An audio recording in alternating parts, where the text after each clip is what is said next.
আসসালামু আলাইকুম ওরহমতুল্লাহি ওবারাকাতুহু। প্রিয় দর্শক, হালাল কথার পরিবারে আপনাদেরকে স্বাগতম। আশা করি মহান আল্লাহ তাআলার অশেষ রহমতে আপনারা সকলে সুস্থ এবং ভালো আছেন।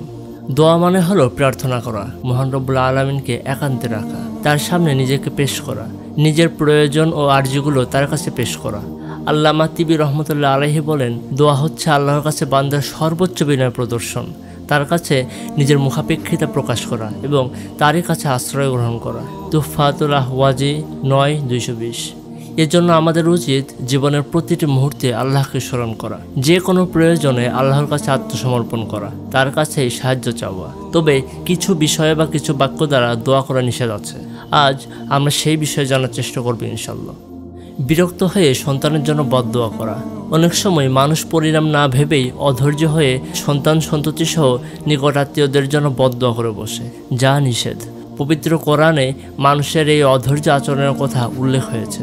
ইরশাদ হয়েছে, আর মানুষ যেভাবে কল্যাণ কামনা করে সেভাবেই অকল্যাণ কামনা করে। বস্তুত মানুষ খুব বেশি তাড়াহুড়াকারী। সূরা বনী ইসরাঈল আয়াত 11। নিজের মৃত্যু কামনা করে দোয়া করা।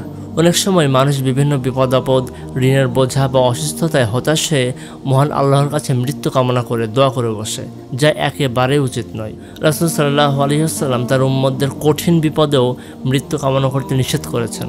হাদিস শরীফে ইরশাদ হয়েছে, রাসূলুল্লাহ সাল্লাল্লাহু আলাইহি ওয়াসাল্লাম বলেছেন, তোমাদের কেউ যেন মৃত্যু কামনা না করে এবং মৃত্যু আসার আগে যেন মৃত্যুর জন্য দোয়া না করে, কেননা তোমাদের কেউ মারা গেলে তার আমল বন্ধ হয়ে যায়, আর মুমিন লোকের বয়স তার কল্যাণে বাড়িয়ে থাকে।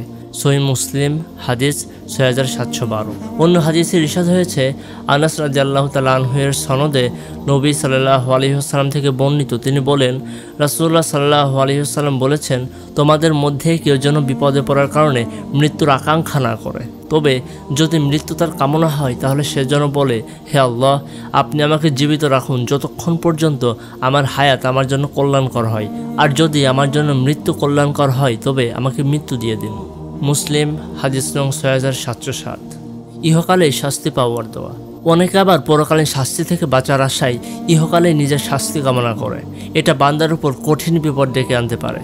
তাই আল্লাহর কাছে শাস্তির দোয়া না করে বরং ক্ষমা প্রার্থনা করাই বুদ্ধিমানের কাজ। ইহকালে শাস্তির দোয়া করার ভয়াবহতা নিয়ে একটি হাদিস রয়েছে।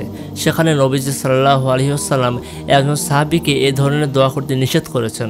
আনাস রাদিয়াল্লাহু তাআলা আনহু থেকে বর্ণিত, তিনি বলেন, রাসূলুল্লাহ সাল্লাল্লাহু আলাইহি ওয়াসাল্লাম একজন মুসলিম রোগীকে সেবা করতে গেলেন।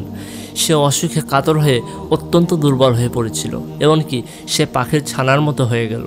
রাসূলুল্লাহ সাল্লাল্লাহু আলাইহি ওয়াসাল্লাম থেকে বললেন, তুমি কি কোনো বিষয়ে দোয়া প্রার্থনা করেছিলে অথবা আল্লাহর কাছে বিশেষভাবে কিছু চেয়েছিলে? সে বলল, হ্যাঁ, আমি বলেছিলাম, হে আল্লাহ, আপনি পরকালে আমাকে যে সাজা দেবেন তা এই ইহকালেই দিয়ে দিন। সে সময় রাসূলুল্লাহ সাল্লাল্লাহু আলাইহি ওয়াসাল্লাম বললেন, সুবহানাল্লাহ, তোমার এমন সামর্থ্য নেই যে তা বহন করবে, অথবা তুমি তা সহ্য করতে পারবে না। তুমি এমনটা বললে না কেন? হে আল্লাহ, আমাদের কল্যাণ দাও পৃথিবীতে এবং কল্যাণ দান করো পরকালেও, আর জাহান্নাম থেকে আমাদের রক্ষা করো। তিনি অর্থাৎ বর্ণনাকালে বলেন, তখন তিনি তার জন্য আল্লাহর কাছে দোয়া করেন এবং আল্লাহ তাকে সুস্থ করে দেন। সহিহ মুসলিম হাদিস নং 6728। তোমার ইচ্ছা হলে আমাকে দান করো। নবীজি সাল্লাল্লাহু আলাইহি ওয়াসাল্লাম তার উম্মতদের এ ধরনের বাক্য দ্বারা দোয়া করতে নিষেধ করেছেন। আনাস রাদিয়াল্লাহু তাআলা আনহু বলেন, রাসূলুল্লাহ সাল্লাল্লাহু আলাইহি ওয়াসাল্লাম বলেছেন, তোমাদের কেউ যখন দোয়া করে সেজন্য দৃঢ়তা প্রকাশের সঙ্গে দোয়া করে, আর সেজন্য না বলে, হে আল্লাহ, যদি তুমি ইচ্ছা করো তবে আমাকে দান করো, কেননা মহান ও সর্বশক্তিমান আল্লাহর জন্য কোনো বাধ্যকারী নেই। সহিহ মুসলিম হাদিস 6704। প্রিয় দর্শক, আজ আমরা শিখলাম দোয়া যেমন গুরুত্বপূর্ণ তেমনি এর আদব ও সঠিক পদ্ধতি জানা আরও বেশি গুরুত্বপূর্ণ। আল্লাহ তাআলা আমাদের সবাইকে সঠিকভাবে দোয়া করার তৌফিক দেন।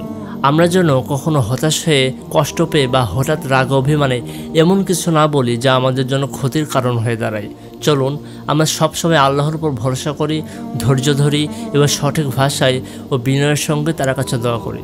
হে আল্লাহ, আমাদের জ্ঞানের আলো দাও, হৃদয় নরম করে দাও, আর আমাদের দোয়া কবুল করে নাও। আমিন। যদি ভিডিওটি আপনাদের ভালো লেগে থাকে তাহলে লাইক দিন, শেয়ার করুন এবং হালাল কথার পরিবারে নতুন হলে সাবস্ক্রাইব করতে ভুলবেন না। দেখা হবে আরও একটি নতুন ভিডিওতে ইনশাল্লাহ। ততদিন পর্যন্ত সবাই ভালো থাকুন, সুস্থ থাকুন।